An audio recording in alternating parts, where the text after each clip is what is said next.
दोस्तों, जिस प्रकार रूस यूक्रेन युद्ध को एक साल पूरा हुआ तभी से ही सभी वेस्टर्न देशों ने रूस को क्रिटिसाइज करना शुरू कर दिया और हर इंटरनेशनल फोरम पर रूस की कड़ी निंदा करने लगे। लेकिन इससे भी कुछ ज्यादा असर नहीं हुआ, तो अब वो चाहते हैं कि रूस के मित्र देश भारत पर दबाव बनाकर रूस की आलोचना करवाए और भारत में हो रहे G20 में भी भारत द्वारा रूस को क्रिटिसाइज करवाए। लेकिन दोस्तों, भारत के आगे एक भी वेस्टर्न देशों की नहीं चली, यहाँ तक कि G20 के वित्त मंत्रियों की बैठक में और विदेश मंत्रियों की बैठक में भी भारत ने एक भी शब्द रूस के खिलाफ नहीं बोला। और रूस यूक्रेन युद्ध को भारत ने 2022 के लिए एक संघर्ष और आपदा के रूप में देखा, जिससे जहाँ सभी वेस्टर्न देश थोड़ा सा भारत से नाराज है, तो वही रशिया भारत से बहुत ही खुश है। और इसी कारण भारत की तारीफ करते हुए रूस के विदेश मंत्री सर्गेई लावरोव ने तो भारत से सॉरी तक कह दिया और भारत से माफी भी मांगी। जैसा कि आपको पता है कि कल यानी 2 मार्च को भारत की राजधानी दिल्ली में G20 के विदेश मंत्रियों की बैठक थी, जहाँ रूस के विदेश मंत्री के सामने मीटिंग के दौरान पश्चिमी देशों ने रूस यूक्रेन युद्ध का मुद्दा उठा दिया और केवल रूस की आलोचना करने लगे, जिससे ये मीटिंग बिना किसी फाइनल जॉइंट स्टेटमेंट के ही समाप्त हो गई। और इसी बात को लेकर रूस के विदेश मंत्री ने प्रेस कॉन्फ्रेंस के दौरान कहा कि हम भारत से माफी चाहते हैं, क्योंकि पश्चिमी देशों ने दुनिया के सबसे बड़े मंचों में से एक G20 जैसे आर्थिक मंच का भी मजाक बनाकर रख दिया और भारत इस मंच पर विकास की बात करना चाहता था, लेकिन वेस्टर्न देशों ने G20 का भी मजाक बनाकर रख दिया। और फिर रूसी विदेश मंत्री ने भारत को सॉरी कहा, क्योंकि भारत जो बात करना चाहता था वो बात पूरी नहीं हो पाई, क्योंकि दोस्तों भारत यहाँ पर अर्थव्यवस्था डेवलपमेंट, ग्रीन एनर्जी और क्लाइमेट चेंज जैसे मुद्दों पर जोर दे रहा था। लेकिन पश्चिमी देशों के कारण ये बात नहीं हो पाई, जिससे ये लगता कि वेस्टर्न देश तो केवल यहाँ पर रूस और यूक्रेन पर ही बात करने आए थे, उन्हें बाकी टॉपिक्स पर कोई बात करने का इंटरेस्ट ही नहीं था।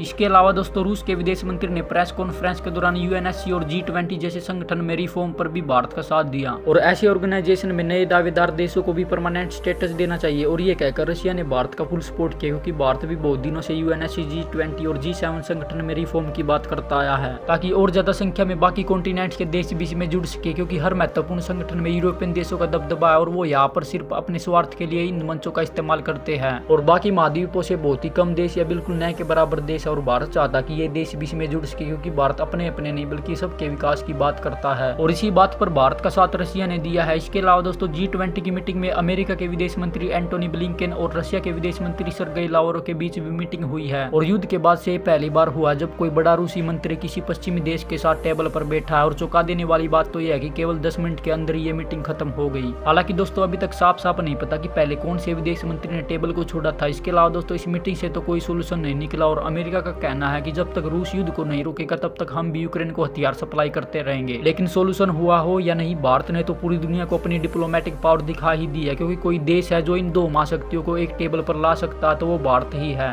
फिलहाल दोस्तों, आपकी इन सब मामलों पर क्या राय है कमेंट करके जरूर बताइए। वीडियो पसंद आए तो वीडियो को लाइक करके चैनल को भी सब्सक्राइब कर लेना, ऐसे डिफेंस और वर्ल्ड अफेयर से जुड़ी अपडेट पाने के लिए।